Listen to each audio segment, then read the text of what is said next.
การปฏิบัติธรรมมันบ่ได้ยากหรอกเมื่อสติคือความระลึกนึกถึงตามความเป็นจริงว่าชีวิตนี้เกิดมากอะมีแต่แก่เก็บป่วยแล้วก็ตายทุกสิ่งทุกอย่างเป็นไปตามกรรมทุกสรรพสิ่งหาความจีรังยั่งยืนบ่ได้มีความเกิดเป็นธรรมดาตั้งอยู่เปลี่ยนแปลงและแต่ดับเป็นธรรมดาพวกเขานี้บ่พ้นความตายอยู่แล้วเฮาสำนึกสำเนียกระลึกรู้ตื่นรู้กับความเห็นอันนี้ความเห็นความรู้แจ้งแตกฉานในทุกสรรพสิ่งโดยธรรมชาติต้นไม้ก็เกิดมาตายคนเกิดมาตายสัตว์เกิดมาตายทุกสิ่งทุกอย่างจะต้องเสื่อมสลายแน่นอนคือเห็นอนิจจังของทุกสรรพสิ่งต้นไม้ภูเขาบุคคลดินฟ้าอากาศฤดูกาลเปลี่ยนแปลงไปนี่ฝนก็บ่ตกอยู่เลยจังสันแดดก็บ่แดดอยู่เลยจังสันร้อนก็บ่ร้อนอยู่เลยตลอดหนาวก็บ่หนาวอยู่เลยตลอดทุกสิ่งทุกอย่างหาความที่รังจะยืนบ่ได้ผู้ใดเข้าไปยึดในสิ่งทั้งใดทั้งปวงที่มีความเกิดขึ้นเป็นธรรมดามีความเสื่อมสลายแตกดับเป็นธรรมดาผู้นั้นก็ทุกข์นั่นแหละอนิจจังทุกขังอนัตตาเมื่อเขามีความเห็นตามความจริงรอบรู้ในสิ่งทั้งปวงเลิศรอบรู้ในกองสังขารทุกอย่างนั่นแหละสังขารเนี่ยแต่ความคิดของเขาเองก็ยังบ่อาจสามารถที่คิดแซ่อยู่เฉพาะเรื่องเดียวใดจำคิดเรื่องเล่าต่างๆสารพัดที่มันจดจำได้เอามาคิดมาปรุงมาแต่งอยากให้มันเป็นอยากได้นั่นอยากเป็นนี่นะเขาเข้าใจหลักสูงสุดคำว่าปัญญาอันสูงสุดเห็นอนิจจังเห็นอนัตตาบ่มีกังขาบ่มีกังขาวิตรณะบ่มีข้อกังขาใดๆทั้งสิ้นบ่มีความสงสัยใดๆทั้งสิ้นเข้าใจดีแล้วลงใจดีแล้วเหลืออยู่อันเดียวเพียงแต่เฮ็ดจังใดเฮาสิหยุดอยู่กับปัจจุบันณขณะเป็นแหละวิธีที่แนะนำให้ทุกคนเนี่ยเป็นวิธีที่ง่ายแล้วก็คือทำจิตให้ตั้งมั่นอยู่ในฐานที่ตั้งแห่งจิตคือความรู้สึกอันเดียวที่อยู่ในเลื่อนกายของเขาเองทรงฌานเจริญฌานหรือที่บอกว่าให้อยู่กับแค่ความรู้สึกตัวที่เป็นหนึ่งหมายถึงนิ่มๆนวลๆยุหน้าผากเข้าแน่ความรู้สึกตัวในสิบ่คงที่แต่ว่าสิไหลไปตามแต่ถ้าเฮาเข้าใจคำว่าอย่าหนีออกจากความรู้สึกในเรือนแห่งกายเป็นฐานที่ตั้งแห่งจิตเป็นเรียกว่าสมาธิจิตตั้งมั่นตรงไหนตั้งมั่นในความรู้สึกเดียวนี่แหละอ่าเฮาก็เริ่มต้นจากลมหายใจอยู่แล้วโดยวิธีฝึกนะต่อมาเฮ็ดจังใดเฮาสิทำความรู้สึกให้อยู่ในเรือนกายได้นี่แหละการทำให้เกิดขึ้นเป็นของทำได้ง่ายๆแต่ว่าการรักษาประคองเอาไว้เป็นของทำได้ยาก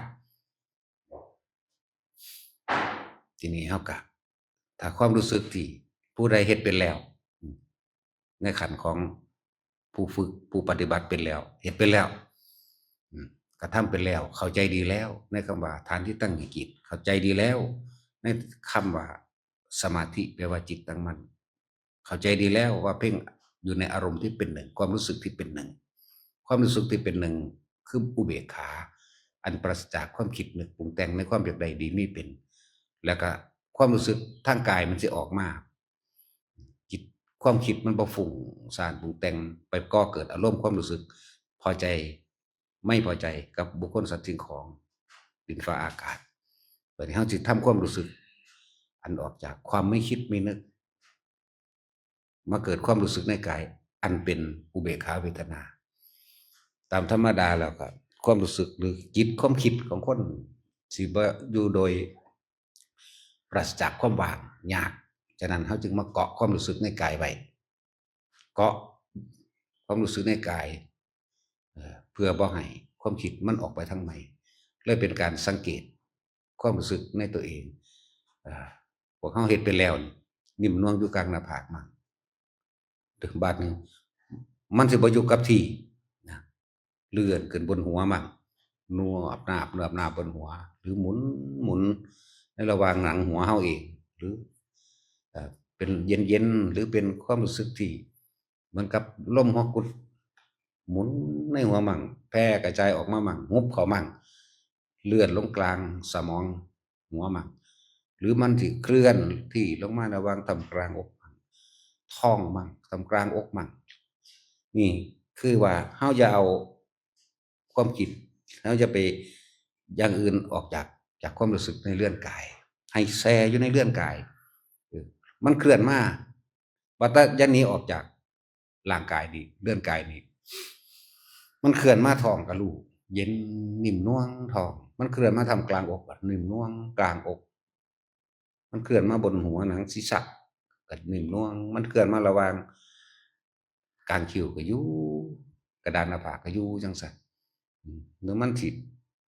ถึงแม้นว่าบางทีมันก็มาแช่เย็นๆนึบๆตึ๊บๆอยู่ในลมก็รู้นี่อย่าออกจากจุดหนึ่งจิตหนึ่งความรู้สึกที่เป็นหนึ่งอย่าออกละความสงสัยใดๆหายหมดขามนิวรณ์ตัวเดียวกามฉันทะมีความกังวลในความพอใจในความสงบนี่ก็เอิ้นว่ากามฉันทะเด้อเนี่ยเป็นของที่ละเอียดเฮาอาจสิตีหยาบๆความพอยินดีพอใจในรูปรสกลิ่นเสียงเอิ้นว่ากามฉันทะนั่นเป็นของหยาบบัดนี้ความพอใจในความสงบความพอใจในความตั้งมั่นก็เอิ้นกามฉันทะรูปรสกลิ่นเสียงอันนั้นเป็นเรื่องของหยาบอันนี้เป็นเรื่องของในบัดนี้เป็นเรื่องของความคิดเฮาปรุงแต่งอยากสงบแบบนี้อยากเป็นแบบนี้ทีนี้บ่ต้องสงบก็ช่างไม่สงบก็ช่างในตรงนั้นแต่ขอให้ทุกคนอย่าหนีออกจากความรู้สึกตัวรู้สึกตัวกลางหน้าผากหัวหน้าอกท้องแล้วแต่มันสิเคลื่อนไปอยู่บงนี้เลยมันสิเคลื่อนไปหม้องใดก็ช่างความรู้สึกตัวอยู่ในเรือนกายคำว่าจิตมีที่ตั้งหมายถึงความคิดจิตคือหยังพวกเจ้าคิดถึงบ้านนั่นแหละมันไปตั้งอยู่บ้านนั่นแหละจิตคือความทรงจำที่ไปคิดอยู่บ้านนั่นแหละนั่นคือมันคิดไปแล้วแล้วมันสินึกปรุงแต่งบ่ขนาดนั้นความรู้สึกในกายสิหายเด้คิดถึงบ้านคิดถึงสัตว์เลี้ยงคิดถึงคนลูกหลานผัวเมียออกไปละความรู้สึกไปอยู่นำเขาล่ะบ่เป็นหนึ่งแล้วเด้นั่นในเมื่อมีความรู้สึกที่พอใจกับบุคคลที่รักความไม่พอใจก็ต้องเกิดเพราะเป็นของเนื่องติดกันอยู่กลับมาลมหายใจใหม่เนี่ยมันก็ขึ้นมาใหม่สำหรับคนที่เป็นแล้วคนที่บ่ทันเป็นก็ต้องมาฝึกเอาหลวงพ่อสอน2-3นาทีถ้าบ่ได้ก็ให้ไปให้ครูฝึกสอนต่อมันเป็นของเกิดขึ้นได้ง่ายๆแต่ว่าการรักษานี่ยากอยู่แต่ว่าก็บ่ยากยากสำหรับคนคิดเอาบ่ยากสำหรับคนรู้ลมหายใจปั๊บเข้ามาก็ปึ๊บขึ้นมาใหม่โลดดอกนะจังว่าอย่าหนีออกจากความรู้สึกในเรือนกายเห็นอยู่แค่นี้แหละ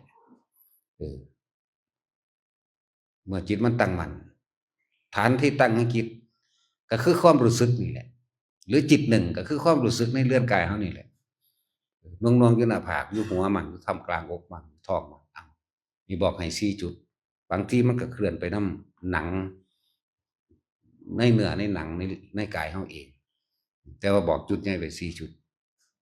นั่นแหละบ่ต้องสงสัยใดๆทั้งสิ้นแค่นี้มันก็ข้ามแล้วนี่บ่กามฉันทะถ้าเอาออกไปคิดเอานี่ฟุ้งซ่านรำคาญหงุดหงิดขึ้นนี่อุทธัจจะกุกุจจะนี่ภาษามันฟุ้งซ่านรำคาญหงุดหงิดเฮ็ดให้ท้อถอยเนี่ยเป็นทีนมิทธะท้อถอยเบิดกำลังใจกูบ่มีวาสนาแล้วบ่นะถ้ามี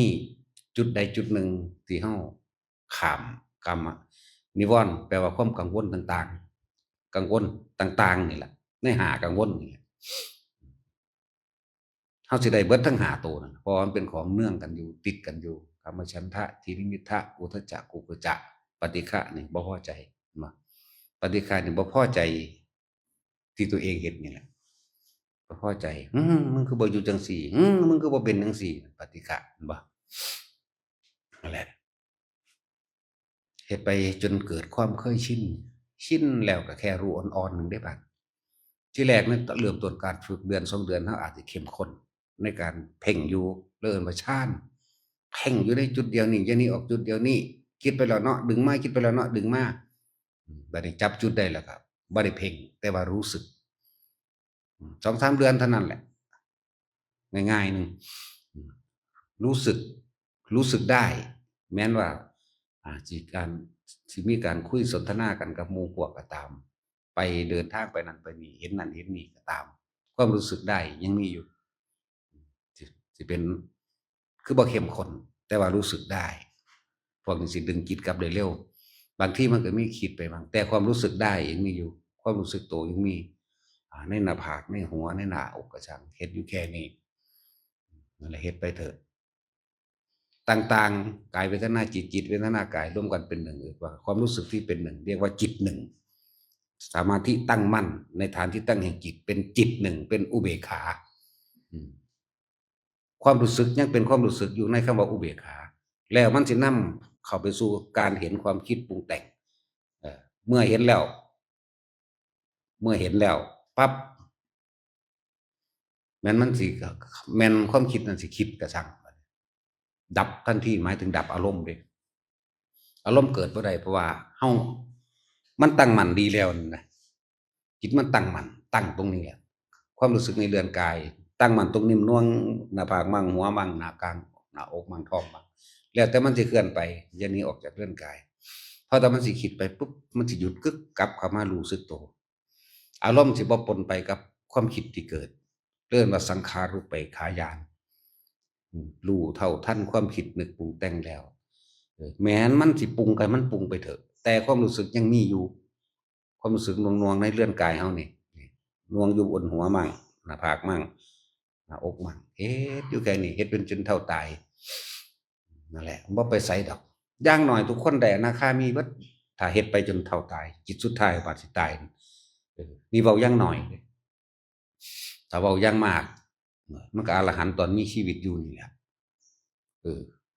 หรือบ่ได้ตอนมีชีวิตอยู่ก็ได้ตอนตายสิ้นใจพอดีกันเลยถ้าแม่นตายแล้วบัดนี้อนาคามีแล้วผลอันมรรคผลอื่นๆก็มีคือกันบ่แม่นว่าบ่มีจังแต่เฮาเว้าจุดสูงสุดมันซื่อๆเพราะว่าแต่อนาคามีสู่สุทธาวาสโสดาสกิทาคาก็มีในหั้นแหละอาจจะไปตกค้างในเทพพรหมเทวดาในจุดต่างๆคนทรงฌานบ่ตกต่ำกำลังฌานหรือกำลังแห่งปีติเป็นบุญอยู่เสมอเป็นความสงบเย็นแหละเป็นบุญเลยมีความสงบภายในความคิดเจ้าของมันบ่เกิดมันบ่คิดเกิดสงบปราศจากความคิดนึกในความอยากได้อยากดีอยากมีอยากเป็นโกรธเกลียดมันก็บ่มีตัวถ้ามันบ่อยากได้หยังหรอกนั่นแหละมันสิอยู่ของมันเองมันสิอบรมของมันเองเมื่อการเห็นความคิดเกิดดับได้นั่นแหละเอิ้นว่าเห็นเกิดดับในอนิจจังอนัตตาก็เลยอันนั้นแหละยอดของมันเห็นเรื่อยเข้าดูเข้าเฮาสิทันมันเองดอกเมื่อทันมันแล้วมันก็บ่มีหยังนำพาไปเกิดได้ความคิดที่ถูกหยุดความคิดที่ถูกรู้แหละมันก็เพราะว่าเฮามันมีเครื่องอยู่ความรู้สึกเฮานั่นบ่ได้ไปอยู่นำบุคคลที่รักบุคคลที่เกลียดสัตว์ที่รักสัตว์ที่เกลียดสิ่งของอันเป็นที่รักที่หวงแหนและสิ่งของอันเป็นที่เกลียดไม่พอใจกับสิ่งของนั้นวัตถุนั้นที่ได้มาวิภวตัณหากามตัณหาภวตัณหาวิภวตัณหาความยินดีพอใจในความอยากใดต่างๆหรือบ่มีความปรารถนาจะไปเกิดเรื่องภวตัณหาหรือวิภวตัณหาพอใจหรือบ่พอใจมันก็บ่มีอีกแล้วมันสิถูกตัดนั่นแหละแต่ว่าเฮ็ดให้ตั้งมั่นอยู่จังซี่แหละอยู่ในความรู้สึกแห่งกายทุกคนได้แน่นอนถ้าทุกคนทำได้เข้าใจบ่นี่พวกเขาอาจจะกังวลในชีวิตการหาอยู่หากินแต่ว่าก็ต้องให้มีมื้อหนึ่งจัก 2-3 เวลาที่1ก่อนที่จะหลับเฮ็ดให้ได้เวลาที่2ก่อนที่จะลุกนี่ให้มันต่อเนื่องนะครับเวลาที่3นี่ระหว่างกลางวันเฮ็ดตอนใดก็ได้เพราะว่าสมาธินี่บ่ได้ต้องมานั่งบ่ต้องแม้ว่าบ่แม่นว่าสิเฮาสิมานั่งอยู่เบิดมื้อเบิดวันเบิดคืนขนาดนั้นเพียงแค่รักษาสติหมายถึงระลึกรู้สึกตัวอยู่ได้ทุกอริยบทที่เรียกว่าสมาธิจิตตั้งมั่นได้ทุกอริยบทจิตตั้งมั่น อย่าหนีออกจากฐาน ฐานคือกายใหญ่บัดนี้ฐานจอมเข้ามาอีกรวมเข้ามาอีก นิ่มนวลกลางหน้าผากมั่งบนหัวตัวเองมั่งทำกลางอกมั่งท้องมั่งเลื่อนไปเลื่อนมากก็แค่อยู่นี่แหละเองอย่าหนีออกจากฐาน ทุกคนน่ะมีสิทธิ์นิพพานมันบ่ได้แม่น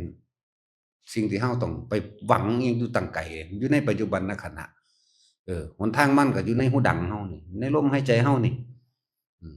ผู้ใดรักษาลมหายใจได้ผู้ใดรักษาความรู้สึกในกายได้ผู้ใดรักษาความคิดบ่ให้นึกปรุงแต่งได้เอิ้นว่ากายเวทนาจิตจิตเวทนากายก็พ้นแล้ว